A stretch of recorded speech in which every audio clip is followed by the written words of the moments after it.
ये कहानी उस वक्त की है जब मैं हाई स्कूल में था।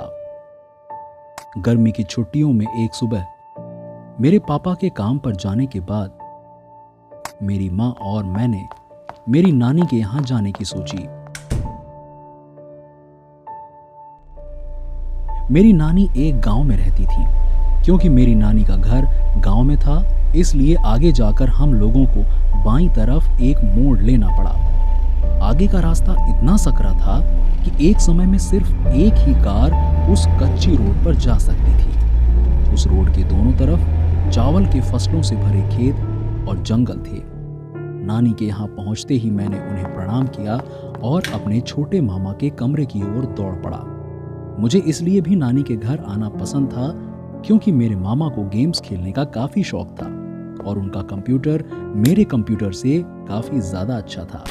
जैसे ही मुझे पता चला कि मामा ऑफिस गए हुए हैं, मैंने उनके कंप्यूटर पर डूम 3 गेम खेलना शुरू कर दिया। एक समय डूम 3 सबसे लोकप्रिय गेम हुआ करता था। मुझे खेलते हुए 1 या 2 घंटे हुए होंगे, तभी मेरे मामा ऑफिस से वापस आ गए। उनके आते ही मेरी नानी ने उन्हें अपने साथ बाजार ले जाने को कहा, क्योंकि हम लोग वहां घूमने आए हुए थे। शाम करीब 7 बजे मेरी नानी और मामा सामान खरीदने के लिए बाजार निकले। मैं बहुत खुश था और हंसते हुए मैंने अपनी नानी और मामा को बाय बाय किया। मुझे लगता है मुझे ये बताने की जरूरत नहीं कि मैं इतना एक्साइटेड क्यों था। लगभग 1.5 घंटे बाद मेरे मामा ने फोन किया। फोन पर उन्होंने मुझे कहा कि वो शॉपिंग करके वापस बाईं ओर मुड़ने वाले थे, पर तभी उनकी कार का एक टायर पंचर हो गया और मुझे उनके लिए नीचे वाले रूम से एक टायर लाने के लिए कहा। जैसा कि मैंने बताया, मेरी नानी के घर पहुंचने के लिए उस संकरी कच्ची रोड से कार से 5 मिनट लगते हैं, मगर पैदल चलते हुए वहां पहुंचने में 20 से 30 मिनट लगते हैं। अब जब मैं उस बारे में सोचता हूं तो रात को उस सकरी कच्ची रोड का रास्ता और भी डरावना हो जाता है। खेतों और जंगलों के बीच मौजूद उस कच्ची रोड पर कोई स्ट्रीट लाइट भी नहीं थी, सिर्फ अंधेरा खेत और जंगल। उस वक्त करीब 9 बजे थे और 8 बजे ही उस गांव में हर तरफ अंधेरा हो जाया करता था। सचमुच मैं काफी डर गया था, लेकिन मैं किसी को ऐसा नहीं लगने देना चाहता था कि वो मुझे डरपोक समझे। इसलिए मैं घर से टायर लेकर उस कच्ची सड़क पर निकल पड़ा। मुझे दूर से ही मामा के कार की हेडलाइट की बत्ती जलती हुई दिख रही थी और मामा के सड़क के दूसरी तरफ होने के आभास ने मुझे थोड़ा हिम्मत दी, मगर रात काफी अंधेरी थी और उसने मेरे डर को बढ़ाया। चारों ओर अंधेरा होने के कारण मेरी आंखें अंधेरे में कई तरह के अनोखे विचित्र आकार देख रही थी। मुझे ऐसा लगा जैसे मैंने चावल के खेत में किसी को खड़ा देखा और मुझे ऐसा आभास हुआ जैसे कोई अपने हाथ पर अपने चेहरे को रखे हुए मुझे झाड़ियों से घूर रहा हो। मेरे पैर कांपने लगे और पसीने ने मेरे बदन पर दस्तक दी। ये किसी साधारण अंधेरी रात से भी ज्यादा डरावना था और मेरे खुद बनाए हुए डर और भ्रम की वजह से मुझे चक्कर आने शुरू हो गए।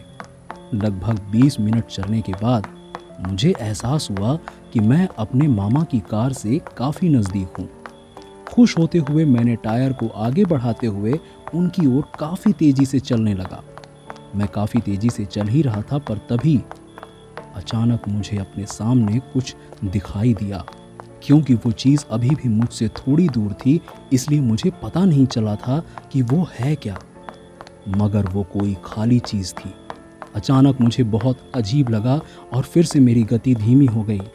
मैंने अपनी आंखें छोटी की और सर को उस दिशा में मोड़ा ताकि मुझे पता लग सके कि वो खाली चीज क्या है, मगर कुछ पता ना चल सका। हालांकि मुझे डर लग रहा था, मगर मैंने चलना जारी रखा और सोचा कि कोई भी चीज मेरा कुछ नहीं कर सकती, क्योंकि मेरे मामा और परिवार बस कुछ 300 मीटर ही दूर हैं। जब मैं उस चीज के काफी नजदीक पहुंचा, मैं रुक गया, क्योंकि अब मैं उसे पूरी तरह से देख सकता था।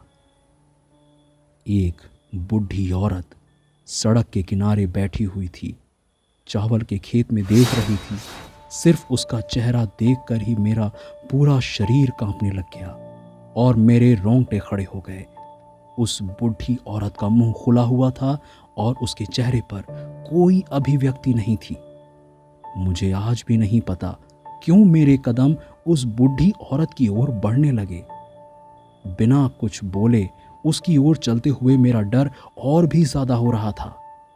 थोड़ी डरी हुई आवाज में मैंने उस बूढ़ी औरत से पूछा, सुनिए, आप इतनी रात में यहां क्या कर रही हैं? मगर सामने से कोई आवाज नहीं आई और रोते हुए तेजी से मैंने फिर से उसकी ओर एक आवाज लगाई, सुनिए। उस औरत ने मेरी ओर देखा और मुझे अपना दिल पसीजते हुए मालूम हुआ। हालांकि चारों ओर अंधेरा था, फिर भी उसके सफेद बालों और उसकी आंखों के सफेद हिस्से को बेशक देख सकता था। सबसे ज्यादा डरावना था उसके चेहरे पर मौजूद झुर्रियां और उसका पूरा खुला हुआ मुंह। मुझे बहुत अजीब महसूस हुआ, जैसे महज उसे देखते हुए ही मैं पागल हुआ जा रहा हूं। और तभी हम दोनों की नजरें एक दूसरे से मिली। कुछ समय बाद उस औरत ने मेरी ओर मुड़ना शुरू किया। हे भगवान, मुझे लग रहा था वो बैठी हुई है, मगर अब मुझे पता चला कि उसके शरीर के नीचे का कोई भी हिस्सा मौजूद ही नहीं है। उसका धड़ और सर उसने सिर्फ अपने हाथों के जरिए जमीन पर रोक रखा था। मेरे दिमाग में बहुत सारे ख्याल एक साथ आने लगे। मुझे ये भी लगा था कि मेरे सामने ही एक डायन बैठी हुई है।